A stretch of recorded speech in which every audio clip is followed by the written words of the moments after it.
And thank you to everyone for coming. I know this is a kind of an esoteric topic, but I appreciate you being here. What is a Z? This is a question I ask myself often. The word Z, as my wonderful teacher pointed out, is a gender-neutral pronoun that is often used in place of the pronoun he or in place of the pronoun she. But it is also an open-ended question, which asks, what or whom do we refer to when using this pronoun Z? And in effect, for me personally, if I want to be called Z, what does that make me? Surely it is more than just using zur possession instead of his possession, or being referred to as Zim instead of him. I'm still exploring why I prefer the pronoun Z, but I remember my thoughts beginning during the National Youth Justice Training in Boston, which focused on social justice and activism, but also on identities, race, class, and gender. I began considering how I feel about my gender when I was asked a simple question: what are your preferred gender pronouns? For me, this question was startling, not because I had always thought of myself as a boy. In truth, I have long been uncomfortable being described as masculine and feminine. But it was uncomfortable because all throughout my time in school, religious education, and with friends and family, no one had ever even thought about asking me what I would like to be called. This had led me on a journey of intense research and self-exploration. The insights I gained in my pursuit of knowledge about our social world and myself opened my eyes to gender, which consists not only of the way we describe and often identify strongly with masculine and feminine, but also as a system which entails a variety of practices that both limits people's potential and often causes violence. I don't mean to suggest that masculinity and femininity are invalid identities. There is potential for the use of these categories, the voluntary use of these categories, to understand and express oneself. But my belief is that in the society we live in, we rarely act with complete self-determination within these categories. From the start, our parents filter our possibilities, which prevents us from having access to certain things from the start. And even if we have access to certain things, what we want will be selectively discouraged based on how well that desire fits with the norm of gender. An extreme example of this was discussed in a documentary about one of my favorite gender theorists, Judith Butler, who is also the closest I've ever come to a celebrity crush, but that's beside the point. She recounts the story of a teenager murdered in Maine. Quote, "He walks with what we call a swish, a kind of his hips move back and forth in a feminine way." She continues, "Soon 2 or 3 boys stopped his walk. And they fought with him, and they ended up throwing him over a bridge, and they killed him. So then we have to ask, why would someone be killed for the way they walk? Why would that walk be so upsetting to those other boys that they would feel that they must negate this person, they must expunge the trace of this person, they must stop that walk no matter what? They must eradicate the person of that ever walking again. Why would someone be killed for the way they walk? I find this question powerful not only because it entails a death, but also because of the sheer innocence in the act of walking. We know there are thousands of cases of harassment, abuse, and hate crimes every year against LGBTQ people in the United States. But this violence isn't just an issue of intolerance. When we try to understand why this person died, Unitarian Universalists would likely use the principle of justice and compassion in human relations, with good reason. But a very important question we need to ask ourselves is, what is meant by human relations? When we think about human relations, we often pretend that each person's sense of compassion and justice, or lack thereof, came out of nowhere or was completely determined by that person themselves. But when someone is killed for something as modest and passive, such as walking, something else is going on here. Something embedded in the very pattern of our social relations itself. In the following story, I imagine the events that led up to this death, and through applying what I have learned about gender as a practice, I hope it will be possible to illustrate how the injustice and lack of compassion in Charlie's life began long before he knew how to walk. Perhaps one or more of his parents or guardian used ultrasound to see the baby inside the womb. They saw he had a penis and soon after rushed to the store and went to the boys section and desperately bought clothes, toys, and perhaps even furniture that had been labeled as masculine, based solely on the picture of Charlie's shadow on a screen. It is not unlikely guests at a baby shower gave gifts to the newborn. Just like those who are related to the child, they went shopping for presents, but not a second before asking the persistent question, is it a boy or is it a girl? Charlie could only be called it, as if he were an object or a concept rather than a living being. People hardly had the words, let alone the knowledge, to appreciate Charlie without knowing which gender was imposed on him. Thus, one could suggest that in our world, fully recognizing Charlie's humanity is dependent on his body being described and referred to as masculine and feminine.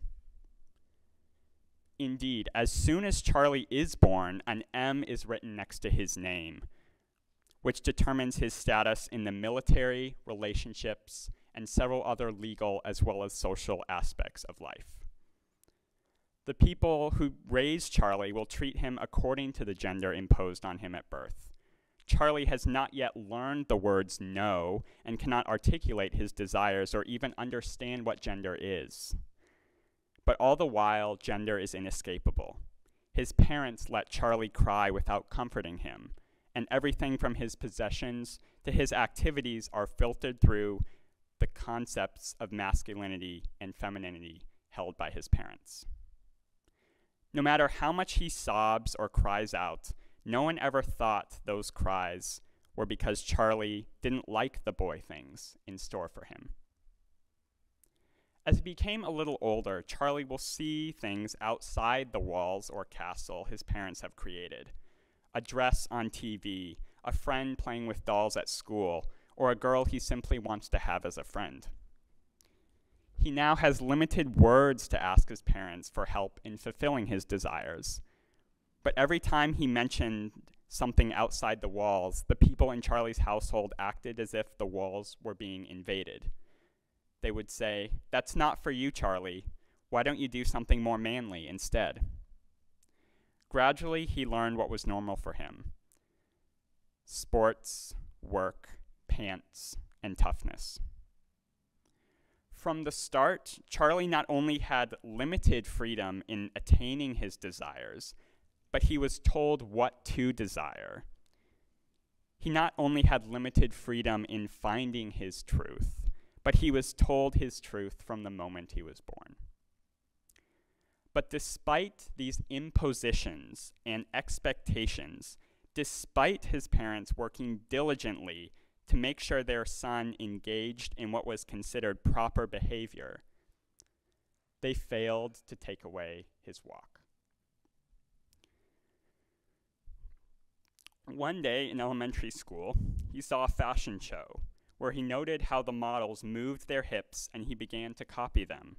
He noticed several students at his school walk in a similar manner. The swish always made him feel confident as Charlie associated it with the dazzling models, and his peers who moved their hips in such a distinguished way inspired him. Over time, as he entered middle school, he was discouraged from his walk.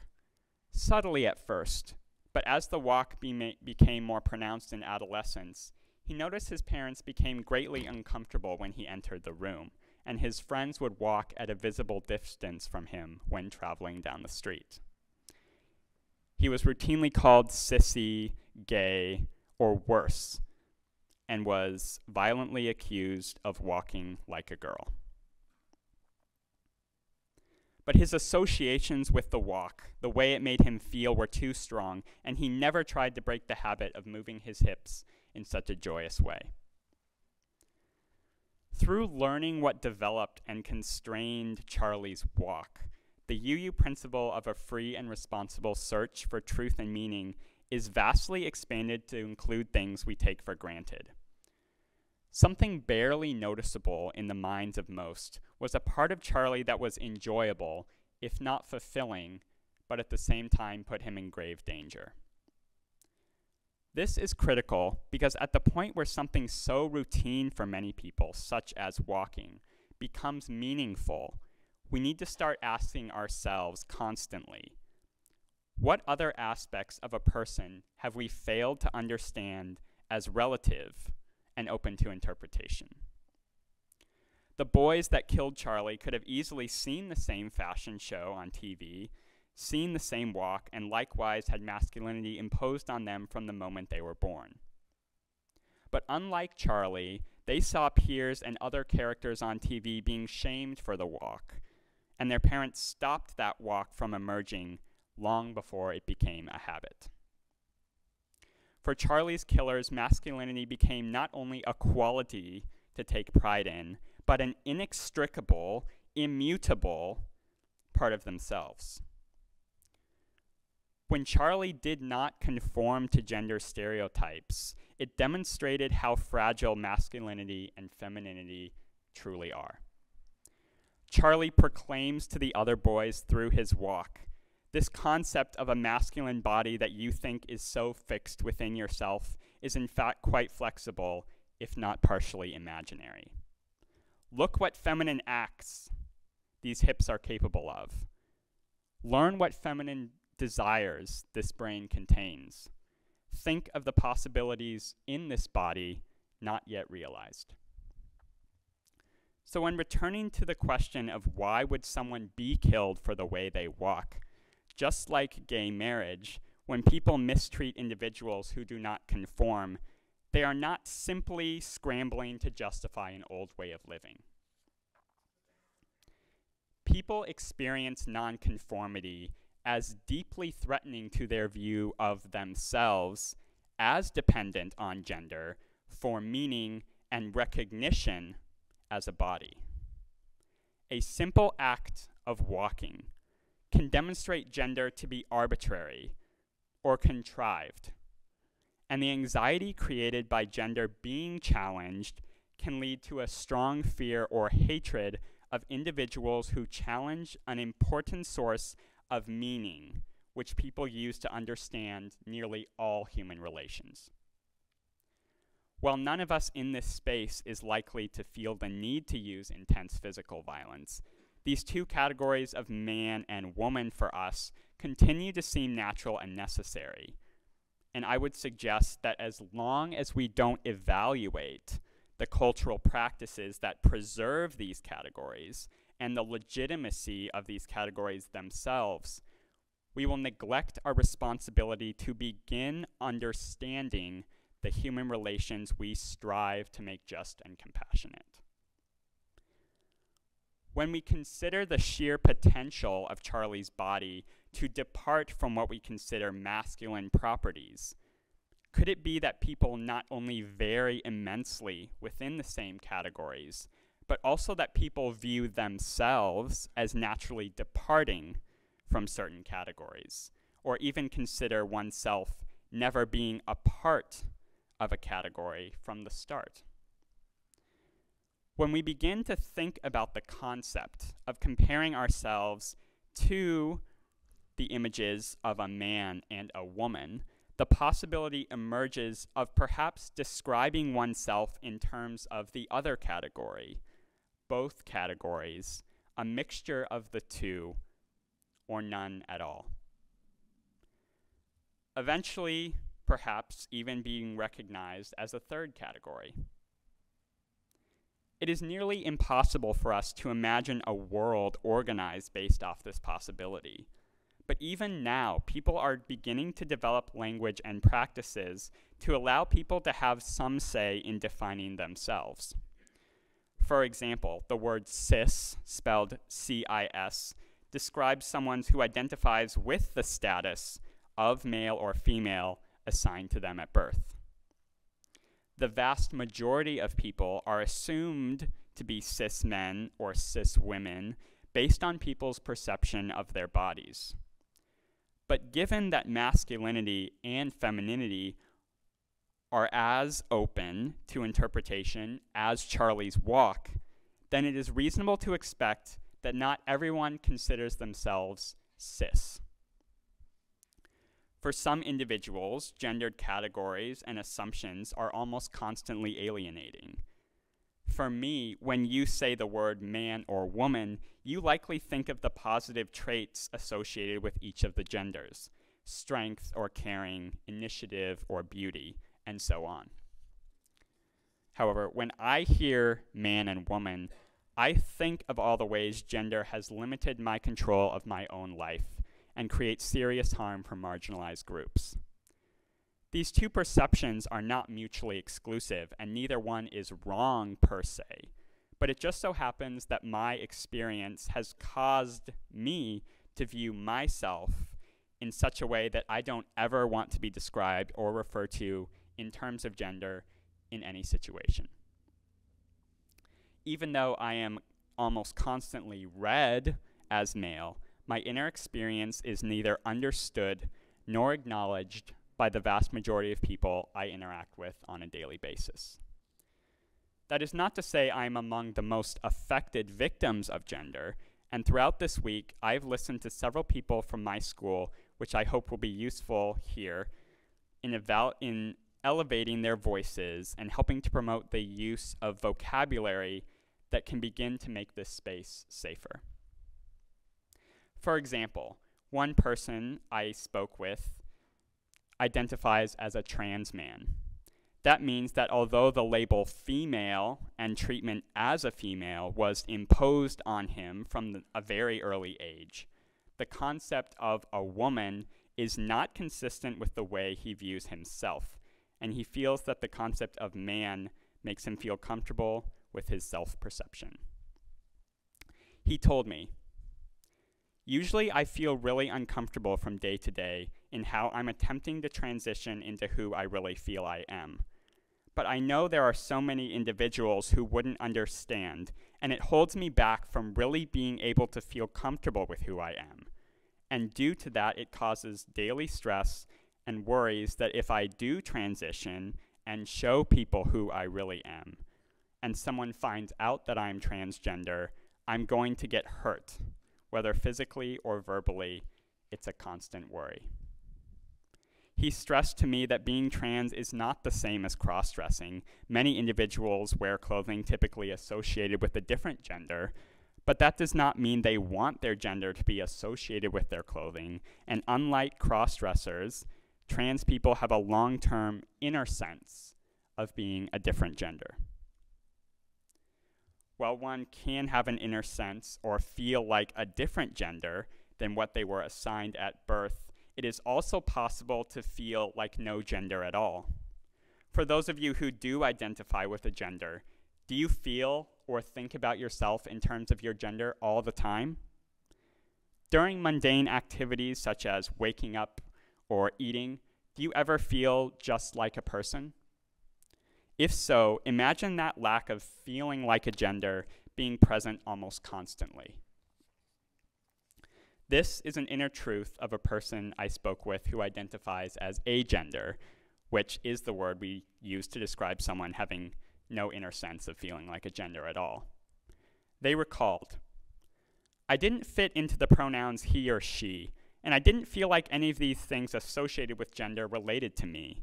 None of these things apply to me, and people would come back with, 'Oh, you are so pretty,' or You look good in dresses, and people would say, oh, those are girls' clothes, but no, those are just my clothes.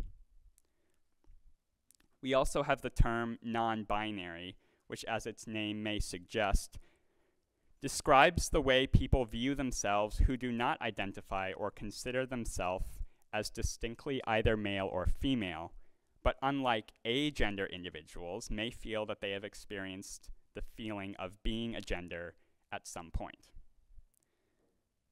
In the process of telling me their story, my friend who identifies as non-binary stated, "You are always hearing boys and girls. There are bathrooms, locker rooms, and clothing. And everything is gendered, along with people's perception of you. And when you're always had those things forced on you, and decide when you question those things that you are not a part of them, or don't want to be, the world acts as if your gender identity isn't real, and it doesn't exist. In other words, it's invisible."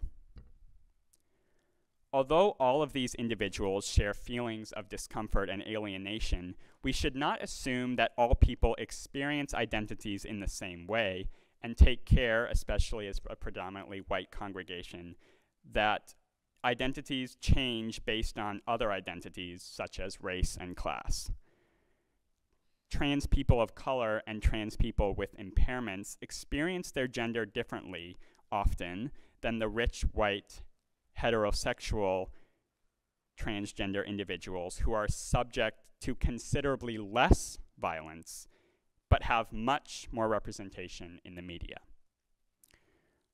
While much effort in many areas needs to happen to prevent the harm caused by our system of gender, one of the more straightforward steps is to start asking for people's preferred gender pronouns. When you make assumptions by calling me he, that not only makes me feel like you don't want to make the effort to respect my inner experience of myself, it also reminds me of all the things about masculinity I don't want to embody, which can be very upsetting. But a simple process of saying your name and I prefer he, him, or I prefer she, her, or I prefer they, them, goes a long way in introductions for groups. As one person expressed to me, by asking what pronouns someone prefers, they don't have to go through the process of coming out later, which is really uncomfortable and sometimes doesn't end well as making everyone in the space more comfortable. Even another said to me, correct pronouns make people feel better because they don't get a lot of correct pronouns. It's good for self-esteem, and it's a good example for other people to start having growth of mind about identity. But above all else, when marginalized genders and sexualities make the effort to educate you or make a request about how you should refer to them, it is very important to listen. Don't pressure them to educate you or ask them to speak for all members of a group. But people who experience something such as sexism, racism, or transphobia are typically the ones who know the most about the issue. And as members of the most affected group, they should be the ones who have the most say in the way we act and talk about the issue itself. With that, I would like to introduce someone who I met recently for the first time. He has a lot of experience in advocating for LGBTQ issues and has helped me consider the possibilities to promote gender as an issue within the church. So please welcome Adam.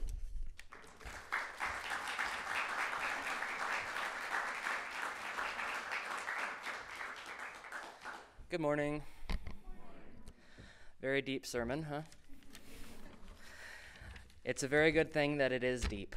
A lot of people don't come across the LGBTQ issues. It doesn't occur to them in their daily lives. And when they hear about them, it's distant, it's out there, it's someone else. There's a number of people in this congregation that fall under the gender variant categories. As the most murdered minority in the world, we need your support in this sacred space. So it's important that you understand where we're coming from. I wrote this written word piece to try and express how we feel. It can be a daily culture shock when you walk out your front door. People can tell that you do not belong. Their eyes bore into you and try to find what's wrong. Something in your face and language screams defiance when you only want to be yourself. There is nothing wrong. You are just different from them, a step out of their normal. You're speaking another language. It can be a daily culture shock when you speak the tongue, but they don't speak yours. Words like "thee" and "here" are met with closed doors and accusations and murder because of their fear. Like explaining a rainbow to a room of monochrome, they do not have words for the colors you see, and it scares them. It is a daily culture shock to face hatred for the way that you are, to not be safe in even your own home. For something so fluid as gender and sex to be contained, you are chained to others' ideals. When it to be anything other than yourself is a cage worse than death, they will still kill you for being true to yourself, because they do not understand. And it is so sad to know that so much could change if you would only speak our language. Thank you.